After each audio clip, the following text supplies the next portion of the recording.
ketika Maria ibu dari Yesus ini menyampaikan ketemu dengan ibunya siapa? Yohanes Pembaptis. Siapa dia?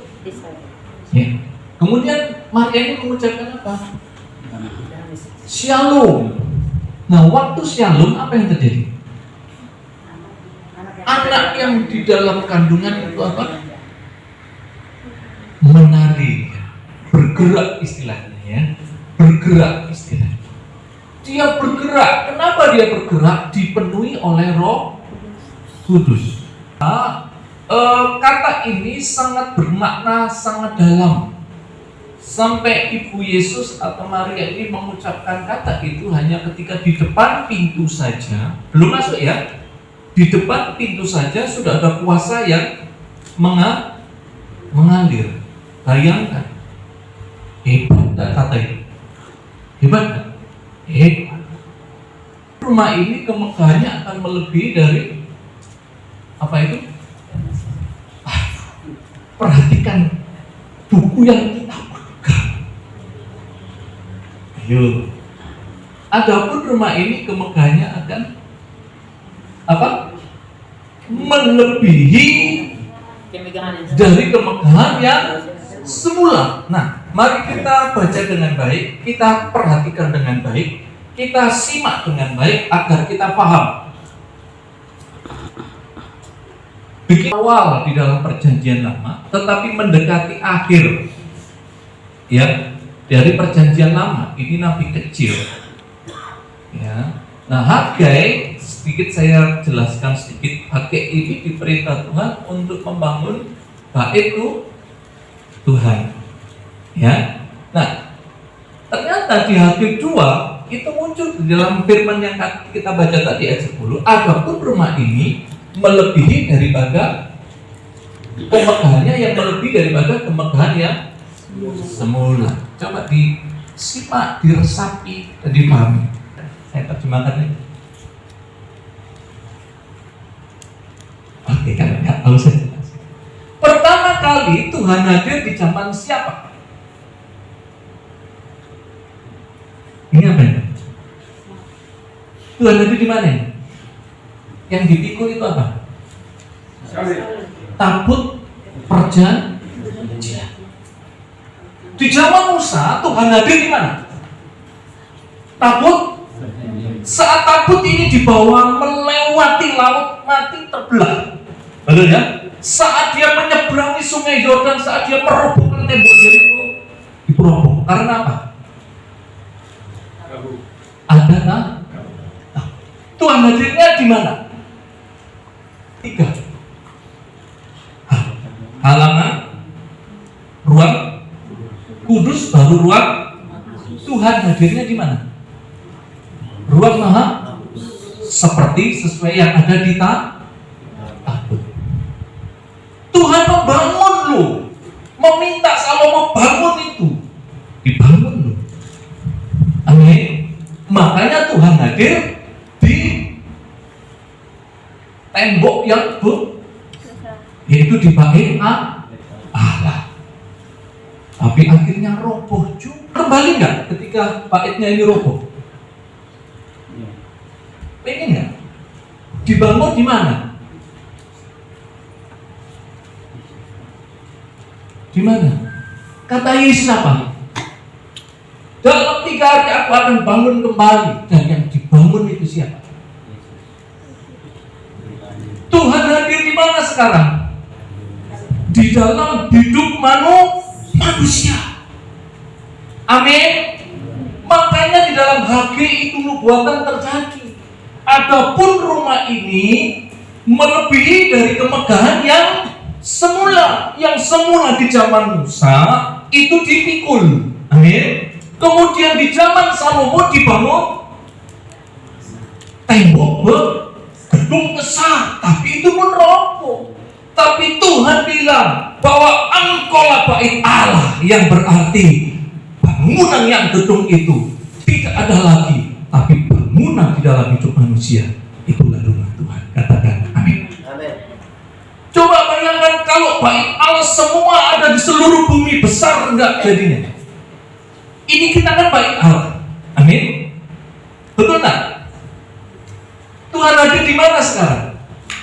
Hidup masuk ruang Maha Kudus itu hanya imam besar. Tapi ketika kematian Yesus, tirai itu terbelah, sehingga hubungan manusia dengan semua orang, dengan semua ciptaan, dengan Tuhan bisa langsung lolos berjumpa dengan Tuhan.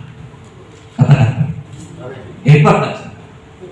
Semua orang tidak bisa dibatasi lagi sekarang. Secara pribadi bisa berjumpa dengan Tuhan. Sakit perut di dalam kamar mandi bisa gak berjumpa dengan Tuhan? Bisa. Siapa yang bilang gak bisa? Waktu kita tidak pakai baju, kita sedang ganti baju, bisa nggak Tuhan berjumpa dengan kita? Siapa yang bilang yang nggak bisa? Karena Tuhan tidak peduli dengan apa yang kau pakai, tapi Tuhan mau hidupmu. Karena di dalam Wahyu Tuhan mau cari orang yang berpakaian putih, bukan pakaian putih yang dimaksud, tapi hidup di dalam kekudusan. Amin. Haleluya. Ada yang ngantuk? Kejadian 18 ayat 1. Kejadian 18 ayat 1. Kemudian Tuhan menampakkan diri kepada Abraham. Kepada siapa itu? Oke. Dekat pohon terbanting di Mamre. Dekat pohon terbanting di Mamre. Terus sedang dia duduk di pintu. Ia duduk itu siapa? Abraham. Ia sedang duduk di mana? Di pintu kemahnya. Di pintu kemahnya, berarti ya begini lah, ya begini ya. Terus waktu hari panas terik. Waktu hari panas terik, artinya pada masa itu sebelum ada Musa membawa tabut, itu zaman Abraham. Betul? Tabut perjanjian itu di zaman Musa, tapi di zaman Abraham Tuhan hadir. Abraham sedang duduk di depan pintu dan hari panas terik. Coba bayangkan, sedang apa Abraham? Hari panas, duduk di depan pintu, sedang cari apa? Udara segar. Kita bayangkan aja.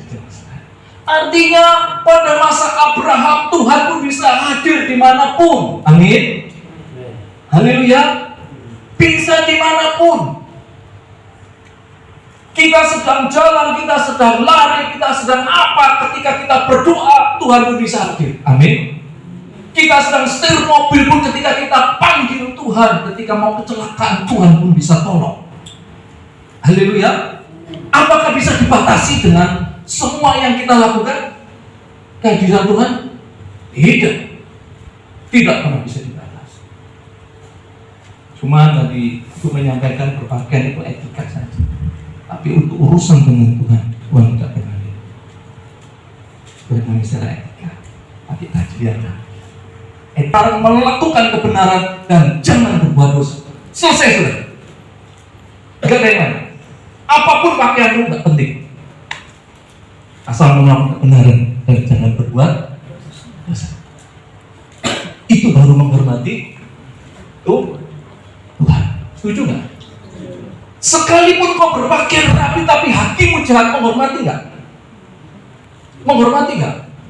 Sekalipun kau pakai dasi tapi kau benci dengan sesama, menghormati Tuhan nggak?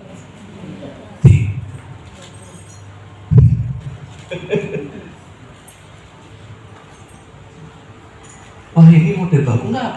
Nah ini tuh benar nggak? Benar atau tidak? Ini bukan urusan pendeta. Pendeta pun bisa hatinya nggak ada yang tahu. Saya juga pendeta. Saya punya teman pendetanya sudah S2, S3.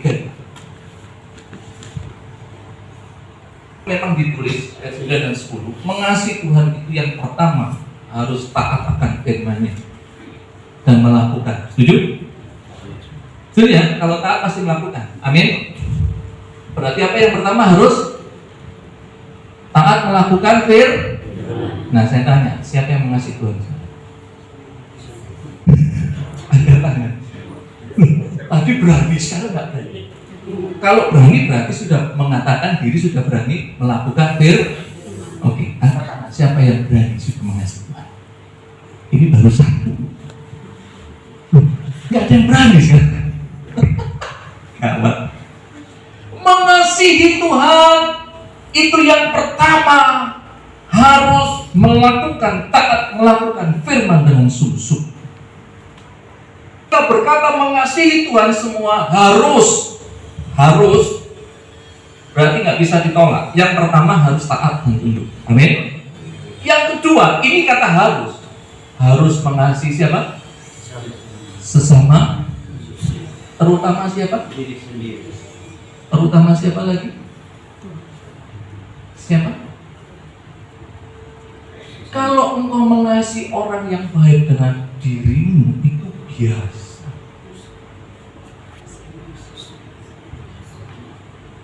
Kalau engkau mengasihi orang yang suka memberi kamu, biasa. Tapi kalau engkau mengasihi musuh, itu luar biasa.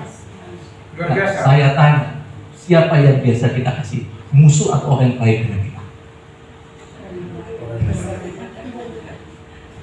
Coba jawab. Siapa yang biasa kita kasih?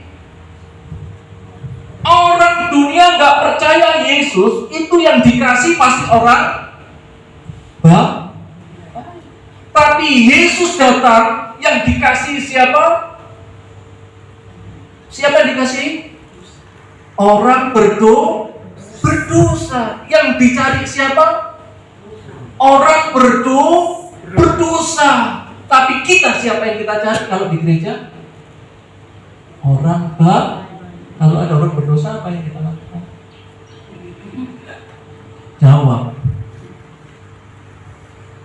Jawab dengan jujur. Menghakimi apalagi? Fitnah apalagi?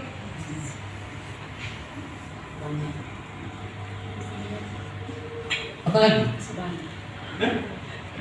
Banyak. Saya tanya lagi yang sekarang. Kalau gitu, apakah kita yakin kita mengasihi Tuhan? Tolong angkat tangan. Coba angkat tangan.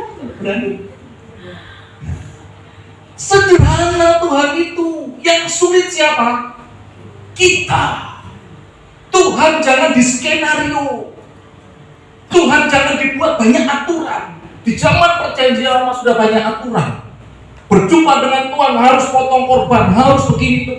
Enggak. Tapi di zaman Tuhan Yesus, korban dan diganti Yesus sebagai gantinya. Dan kita dimanapun bisa berjumpa dengan Tuhan. Dengan cara apa? Amin. Dengan cara